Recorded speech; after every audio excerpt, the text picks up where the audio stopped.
Hello. Hey guys, welcome back to the show. This is Dr. Robb Kelly, the addiction doctor, along with Jennifer Lovely. We're on Recovery Channel podcast, and we're coming live to Facebook and YouTube right now. Going to be uploaded tonight over every podcast you can imagine. It's probably on there, so just search it or go to our Facebook page, which is on as well at the moment. It's the Recovery Channel podcast on Facebook. Jen, how you doing? I'm doing good. It's been nice to spend this morning with you. And you know how much I love to spend time in diving deeper into our traumas. And the thing that I didn't understand when I first went into the rooms was that was the thing that was going to support me in codependency and how I was loving my children to death.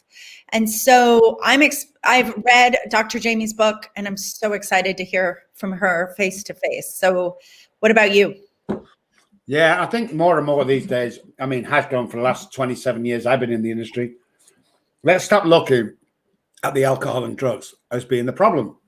Let's look at it as being the symptom. What is the problem? Well, the problem is I have a brain disease. My neural pathways are redirected, remapping from birth. How does that happen?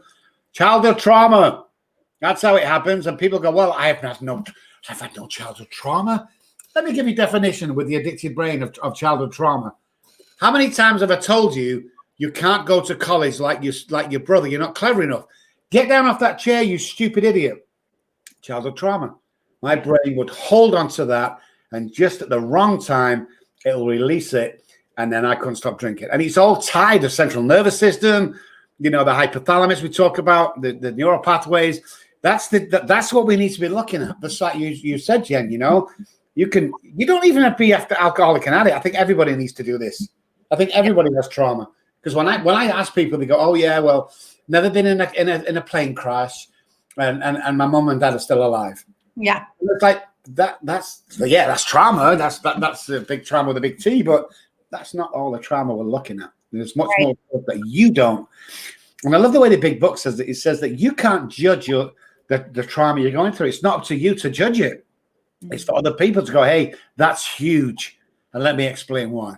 I think the more we adapt that and the more we get into that, and I hate to call it new age treatment with a smile on my face, but you go to my outtake on this, Jen. You go to most treatment centers for 30, 60, 90, and most people drink on the way home because nothing's changed.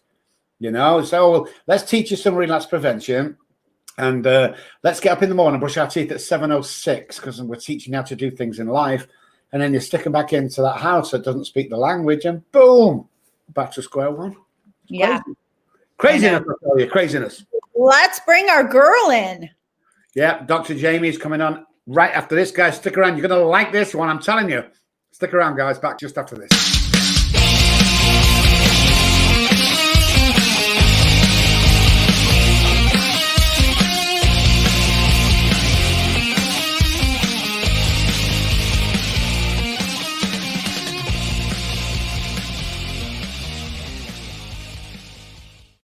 Hey guys, welcome back. This is the Recovery Channel podcast. My name is Dr. Robb Kelly, the addiction doctor with Jennifer Lovely. And Dr. Jamie is on the show. Good afternoon or good morning. Where are you? I'm right here. Can you hear me? Yes. Welcome to the show. Happy and delighted to be here. You are such a humble woman in this recovery world. I have listened to so many of your podcasts. I've read your book. Couple things I'm curious about. Why did you go to Croatia? Well, that's a great question. To be quite frank, at the time, it was a geographical cure, as we sometimes talk about in recovery circles. My family is from Croatia, and I had spent some time traveling and studying in the country. So it was a familiar place for me to run away to. But my life had reached such a place where I knew I had to do something, or I was not going to live. I was 21 when that happened, and I knew I probably wouldn't make it till Christmas, and this was Thanksgiving. And at the time, I had tried asking people close to me in my life for help, and I was either met with, you just have to go back to church because you've fallen away from God, or I remember one other parent had said, you're just too smart for all of this, find a way to figure it out. And so if there was help available in this country, I didn't know what it was really at that time. And I had whatever money I had saved up, and I packed a backpack and I went to Croatia and the Croatian part of Bosnia. And I had the sense if I could just hang out 8,000 miles away from all the people who are giving me grief, then I'll be okay. And as we know with geographical cures, if you take yourself with you, and if nothing changes, to quote the slogan. Yet I had the good fortune of having the two mentors placed in my path who would change my life. And one of them was my first sponsor, Janet Leff, who I write quite a bit about in my books. Her working, her paying it forward is why I'm here, why I'm alive, and why I'm working in this field. So when you look back now on your life, what was the turning point? What was the moment when you thought, I think I need to change things now. I think I need help, and running away to a different country is not going to fix it? Well, again, I thought running away would fix it at first, because I think the very first turning point moment I had was when I woke up that Thanksgiving weekend of 2000, and I was just in a state of suicidal use for several months at that point. I'd struggled with suicidal ideation since I was a small child, and having a lot of trauma-based mental health concerns. And there was just something about the way I was drinking. Some program people will call it the moment of clarity or the still small voice. Just something when I woke up that weekend said, if you don't change, you'll be dead in a few months. And I knew enough about myself at that point, even in my despair, to honor that. And I think that because when we talk about turning point moments, I didn't have just one. There were several. There were several in my early recovery, and I still have a major turning point moment every year as I continue to work on myself. And I believe the second turning point moment I had was after I was living in the Croatian part of Bosnia-Hercegovina for several months. I had stopped using drugs, but I continued to drink. I continued to court unhealthy relationships. And I had a moment where I had the occasion to use drugs again after not having used them for 8 months. And I couldn't understand why. Well, why was I was still drinking. And I had not made that connection yet, that for me, they're two heads of the same dragon, if you will. So that moment of clarity is when I knew I had to talk to somebody specifically about the drug use. I mean, I talked to a priest in confession, but I wasn't really getting any meaningful help. And then that's when I went to Janet, who became my sponsor and my mentor, because I had gone to a recovery meeting with her a month before as a translator. And something about that planted a seed in me. But even more important, just the way that Janet was as a person was the very essence of attraction rather than promotion. She never tried to force change on me. She never tried to beat recovery into my head. I just knew she was a good person I could go to. And on that day, it was in August of 2001, we just had what felt like a 3-hour-long conversation. And I told her about some of my backstory and my history with chemicals. And at that point, she said to me, the good news is, Jamie, I believe you're alcoholic and an addict. And I said to her, how is that good news? And she said, it's good news because we know what to do about it.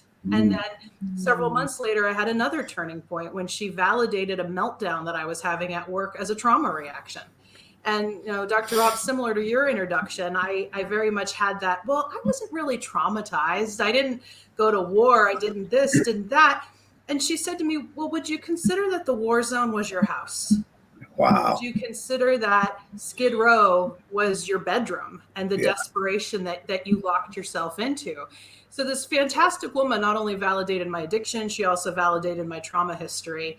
And that was really, I would say, the whole turning point summer that set my life on the course it is today. Wow. Beautiful. It is. It's so beautiful. Part of the reasons I got into the room is because both of my children are recovering heroin addicts. And the way that his first rehabs was set up was I had to be in a room with my ex-husband for 4 hours, 2 nights a week. And it was so traumatizing for me. And I remember being in this rehab and he's having a reaction to me leaving him when I was 21 years old or 22 years old. And, 15 years has gone by and he's sobbing and they're like, what's going on? And he starts sharing his story. Well, all of my trauma is starting to come up. and nobody is doing anything. Nobody's even saying anything. And I'm in a room full of about another 20 parents. Right. And so when you started talking about, I don't know if I read it in the book or I heard you on a podcast, but somebody just first being with you and acknowledging that it was there, Yes. period. And then challenging you when afterwards. Can you speak to that? Like, Yes. yeah. Read the book well, Yeah. or have listened to other interviews well, because so much of what I teach now, which I learned from Janet that first day she heard my story and validated it, is the first step is acknowledging. And I know we say we have to acknowledge it to ourselves, but no, I think somebody has to acknowledge it in a witnessing presence. And the famous line, it's now famous because I shared it in so much of my work, but it was so vital to me. She said, Jamie, after everything you went through, and I'd only told her a small part during that first meeting, it's no wonder you became alcoholic. It's no wonder you became addicted. And then she took a nice breath and she said, so what are you going to do about it now? And I fear that in so much of traditional treatment or a lot of traditional approaches to 12-step programming, it's all about challenge, challenge, challenge, tough love, don't let people sit in self-pity, et cetera, et cetera.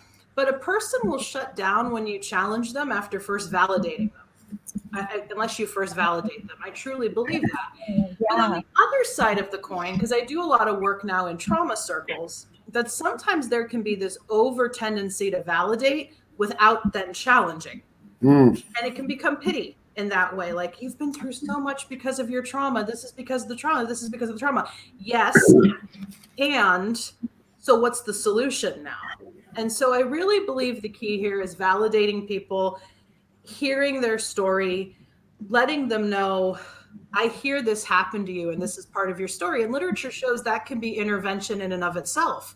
Yet in so many treatment facilities, people can be met with this attitude of, you're not here to talk about your trauma. Or like in your case, Jennifer, here you were obviously traumatized and nobody was acknowledging it. Right. I love it. I went to a few people know this, but not everybody.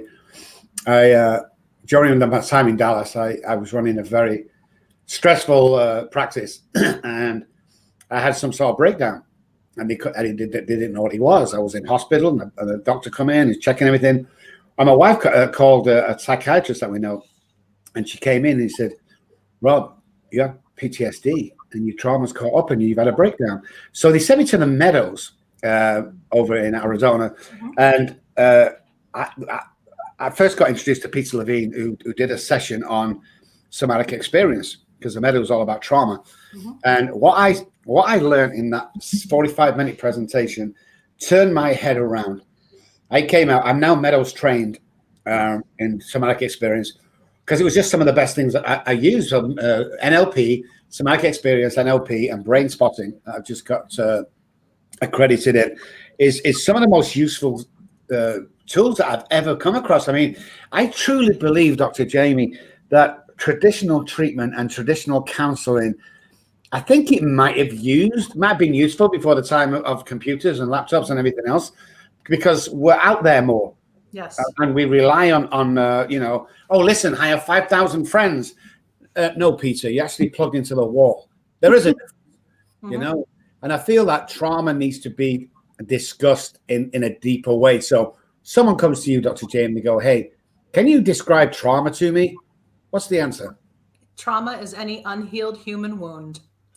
Boom! I keep it nice and simple. So I was an English teacher before I was a therapist. That's what I did in Bosnia when I was working there. And so many clinical concepts we talk about: addiction, mindfulness, dissociation, trauma. I always go to, well, what do we know about the English word origin? Because that gives us so much of the answer. And the English word trauma comes from the Greek word meaning wound. And so for people who struggle with, well, have I really been traumatized? Have you been wounded? Yes, you may not have met criteria for diagnosable PTSD or a diagnosable dissociative disorder, but have you been wounded? And are there still some areas of unhealed wounding in your life? And if so, you've been impacted by trauma. And so for people who have a hard time wrapping their head around, have I been traumatized? Generally, they can accept that I've been wounded. And so much of what is still bothering me in life right now is because of those unhealed wounds. And I have a TEDx talk on this that you can look up. Just search my name on YouTube, or any of my resources sites will take you there. And I unpack this whole trauma as wound metaphor, because if you think about everything we know about physical wounds and how they heal, it gives us a lot of insight for working with emotional trauma, that wounds need to heal from the inside out. That yes, we often need to apply care from the outside in to stabilize the wound, which is a lot of what early treatment could be. But then, like you said in your intro, Dr. Robb, nothing's really changed inside out. And that has to happen. Wounds can leave scars. Sometimes scars hurt, sometimes they don't. And often it depends on where was the wound, how deep was it, did it infect, was proper treatment given at the time. Now, because of COVID, we all know what it means to be immunocompromised, right? And I think there are a lot of people who are the emotional version of that, what we might call those of us who are highly sensitive. And I know I was born a highly sensitive child. I still have memories of my family looking at me because I cried so easily. Like, what is this thing? And I've learned today not to take "you're so sensitive" as an insult, or not to take it as a character defect. Yet so much of what recovery has taught me how to do is work with emotion and work with my sensitivity so that I can protect myself, yet also be of service in the world. Yeah, for sure. And I really would love to dive in. One of the things that I'm really good at is getting to the wound. And the thing that I struggle with is not everybody wants to go to that wound. And I personally am not a person that wants magic pixie dust on my head and then that would be okay.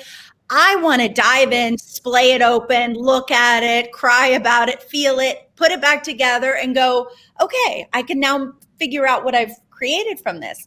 When people come to you, how do you support them in being able to even look at their wound? It's a great question. And it's hard to answer in simple terms because folks come in different places. Yet I think if I had to summarize it in one approach, it's to work with whatever might be causing your feeling phobia. Because the reason a lot of folks have a hard time wanting to go there looking at their wounds, sometimes they think they can't handle it. They'll destroy themselves doing it, especially without drugs or alcohol. And I know it's a bit of a cheesy saying that you got to feel to heal, yet there's a lot of truth in it. And think about how many of us have been socialized, acculturated, taught, often because of trauma, to deny that we even have feelings. Or how many of us sometimes because of gender, like men don't cry, but even girls, especially in dysfunctional homes, can get it too. Like, yes, women are allowed to be emotional, but not too emotional, because then you're crazy. Then you can't rule the country, whatever it might be. So a lot of our messages around feelings are gendered. And a lot of it is the good old Claudia Black teaching, which has gotten absorbed into so much of recovery culture. Don't talk, don't trust, don't feel are the 3 unwritten rules of the alcoholic home or the dysfunctional home. And so many folks coming into trauma treatment, we describe what's possible and how we want to help you get in at that wound and feel it and get into the body. Yet so many people have blocks around that even being possible. And so I do think a first step is, how can I support you in what might be feelings phobia? Sometimes it's body sensation phobia, because we can be so cut off from our bodies because there's such intensity that we feel in our body as a result of unhealed trauma. And so I think those are the early steps that I would work on with just about anybody. And the nice thing is there's a variety of methods we have at our disposal to help people do that. Treatment, healing can never be one size fits all. I mean, we have a huge palette of things we know we can draw from that have been successful for a lot of folks. But I do believe that what early treatment can be is helping expose people to a lot of these different practices, and not just let's just sit around and talk. Because although that can be helpful for promoting human connection, often what happens is when we talk, all these feelings get churned up and then they're smacking us in our face, and we have no skills for actually kind of passing them through the body, feeling them through, getting our body back to an equilibrium. Dr. Robb, you mentioned somatic experiencing, and a lot of the skills that are taught in SE can be great for that. I'm also a yoga teacher and teach trauma-informed yoga curriculum and dance and expressive arts. And so much of it is to help people early on to learn to get into their body, to work with the stuff that gets churned up, to work with whatever skills are available to them, to practice self-compassion around feeling. And I think if we're speaking about the power of validation, a lot of where we have to start with folks is validating for them, listen, I get that it's hard to feel feelings. I'm asking you to do that, yet everything you've ever been taught is that it's not safe, it's not proper, and we don't give our kids skills. I mean, a lot of good parents do, but by and large, so many of us don't get the skills that we need to be able to manage feeling. I don't think a lot of, like you said, a lot of us don't get it, because in my household, it was like everything that's said inside the house, it stays inside the house. Yes. And the other thing as well is we were born into poverty. So my mum would go out shopping somewhere and double glazing guy would come and she'd give an address from around the corner at the posh estate, not our estate. So she would say to us, if somebody calls and asked about the windows, tell them this address. Don't tell them our address. So we learn at an early age to lie, of course, and then to cover up. And then it's like with the wounds, it's like they've already, or I'd put this Band-Aid around that nobody could get into. And I'm still working on it, Dr. Jamie. I'm still today. When I wrote the book, it was very, very healing for me.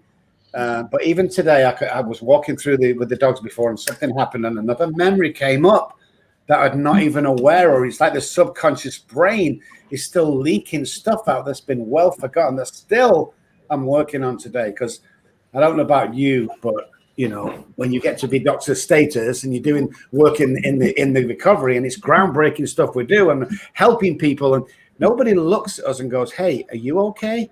How are you doing today?" You know, and I see a therapist. I still see a therapist, and I think it's healthy to see a therapist. I don't see what I'm supposed to see. I could not agree with you more. I have been in therapy pretty constantly since recovery. I mean, I've had periods where I've not been, and then it's clear to me when something can happen in life that I need to get back in. I think everybody who works with the public and works with human misery should at least have their own therapist or some other outlet where they can regularly be working on themselves. And I know my yoga practice helps me with that. I still have an amazing recovery story. And I'm fortunate to have a lot of friends who are therapists themselves, who especially who know that I'm a public figure, and they are willing to check in with me just as Jamie the person, which I really very much need. And something that's stood with me in early recovery, I mean, I've been clean and sober now 18 and a half years. I'm so grateful for it. Yet I've also been married and divorced twice in recovery. Yeah. The relational element. And one of my very good friends who's no longer with us used to say, I think our relationship parts of our life can be some of the last ones to heal because they were some of the first ones to get hurt. Yeah. That part of our life. And so I've made a lot of strides in that area, that it is something that I still am healing from and addressing today. Oh yeah. I mean, to be loved, to be deeply loved and seen is my biggest work. Is my biggest work. I can be seen by other people, but to really be seen by somebody that loves my heart is still hard. You know, I'm still working, swimming in that ocean. Can we talk a little bit about sponsors? Yes. So sponsors are there to support you through the steps and do the work. And yet my experience with sponsors is it hasn't always been helpful. Right. Because they have their stuff. And sometimes that can be re-traumatizing. Can we talk a little bit about how can we support people to sponsor people in a healthy way? Oh, how much time do we have? I know. One of the reasons I wrote Trauma in the 12 Steps, the first edition in 2012, and especially this edition, is I wrote it for sponsors too. Because even though it has a lot of clinical language in it that speaks to clinicians, I believe every sponsor needs to be more trauma informed, because a point that a lot of folks don't realize is being trauma informed is for everybody. For anybody who makes contact with the public. Your dentist, your receptionist at the dentist office can be trauma-informed people. Coaches can be trauma-informed. Teachers can be trauma-informed. It basically means you know what trauma is, you acknowledge its impact on the human brain, and you make a plan to at least do no further harm. but hopefully to also offer some supportive processes like the whole validate and then challenge instead of come in and challenging. So a little backstory for people who aren't totally aware that the sponsor relationship is non-professional. It's definitely meant to be non-professional. For people outside of 12-step world, I often describe it as it's mentorship. It's somebody who can work you through the steps. And some people have more micromanagerial views on sponsorship than others. And I've just had the good fortune to work with 3 pretty amazing sponsors in my time in recovery. And my current sponsor is the absolute best. And it's been hard because I look at just a lot of bad sponsorship that happens. And so much of what makes it bad or negative, I think at the absolute worst, is when you see sponsors trying to act as professionals, saying things like, you don't need to take those medications, or, you don't need counseling. You just not drink and go to meetings. And then you have sponsors, I mentioned the word micromanage, who totally believe that they have to micromanage the person's life. I've never believed that. Something I should say, even early on when I saw that happen in certain program rooms, it just felt too much like home to me. And that I didn't like that at all. And Jennifer, you bring up an excellent point that so many sponsors, so many meetings, and I would even add to that so many treatment centers are run by people who haven't worked on their own stuff. And Right. part of the wound metaphor is that if you don't heal your own wounds, you are going to bleed over everybody else. And I see that happen in the sponsorship relationships so often. But on the other side of that coin, I've seen some sponsors.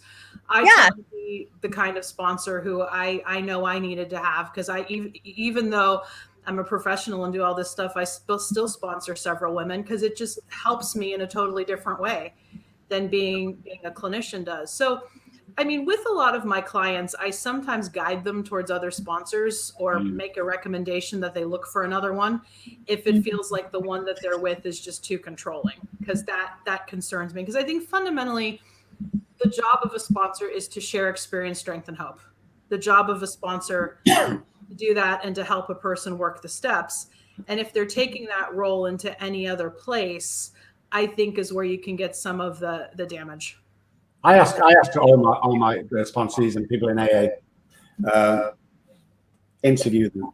Interview your sponsor. Yes. Don't just take the first guy that comes along, because here's what I found, Dr. Jamie, in the years I've been in Alcoholics Anonymous is I've traveled around the world, been in many meetings, spoke at many meetings.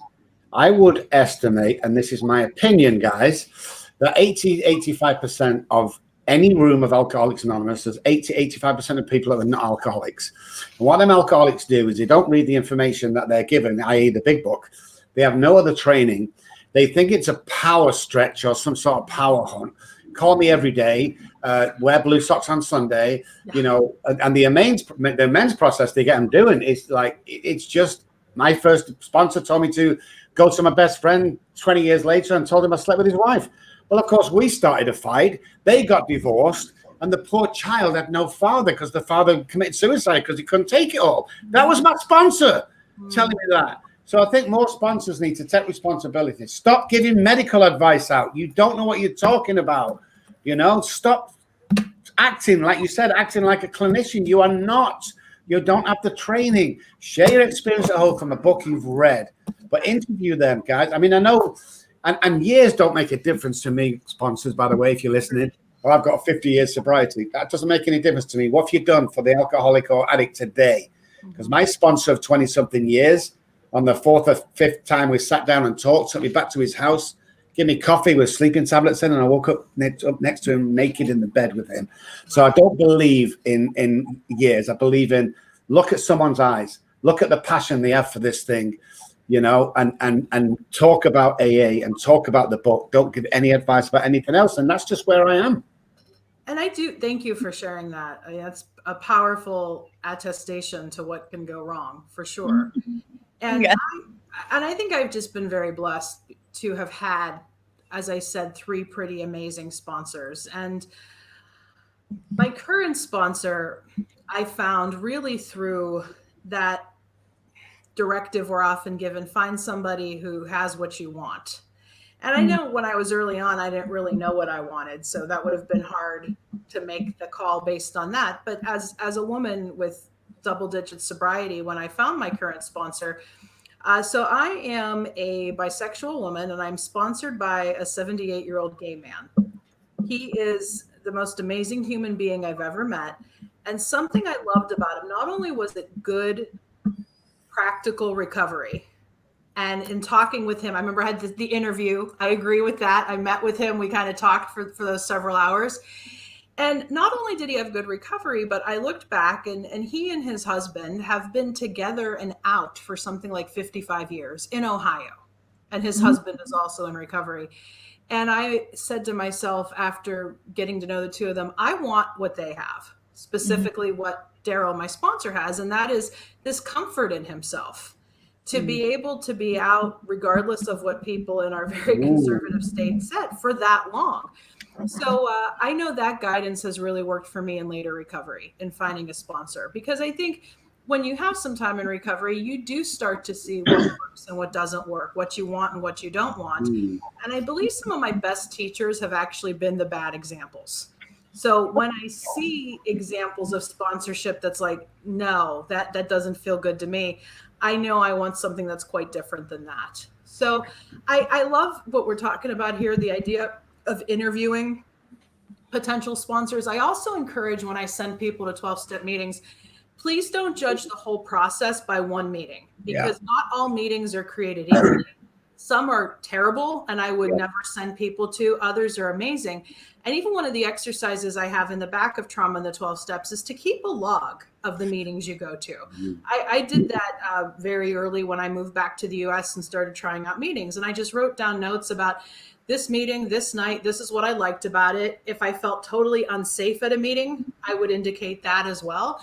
And you'll get a sense of where you will find the best fit for you at whatever. And it could change at different points in your recovery, for sure.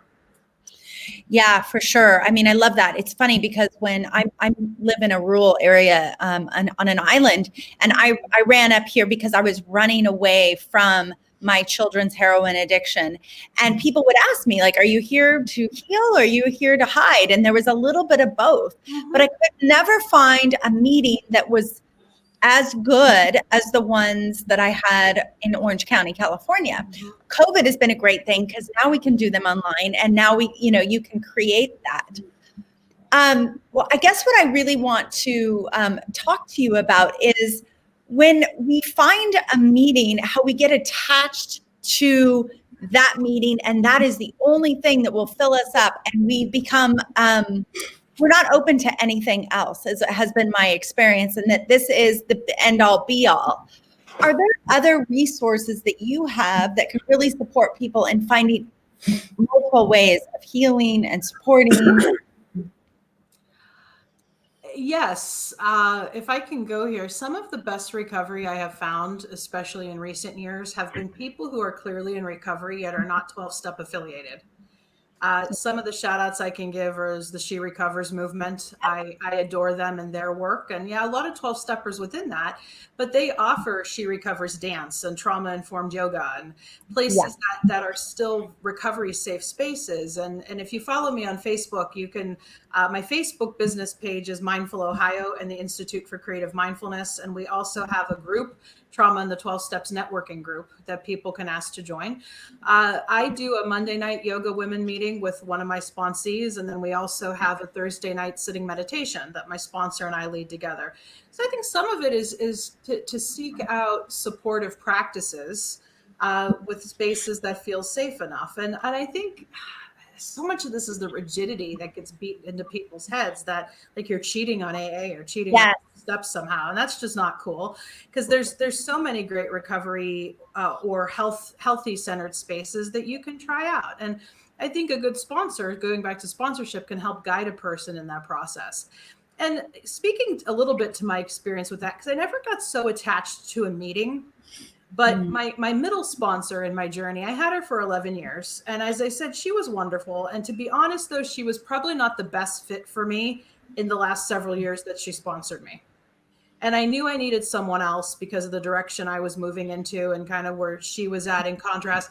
but I was so afraid to dump her or fire her or just her. Because it's like, well, is that saying that I want an easier, softer way? Am I, as I already mentioned, cheating on her? It's like, no, you will grow and change. And it's okay. But I had to look at that with my own therapist, as how much of that was old religious programming, because so much of my trauma was spiritual, religious in nature, that I had to work through. So that's just my general take on it. Yeah, thank you for that. I know you've got a hard stop at the top of the hour, and so have I. So it's 5 till now. We didn't put any commercials in just to get as much of you as we could today. Oh, wonderful. My apologies for what happened before. I have no idea. We didn't get the email to you before.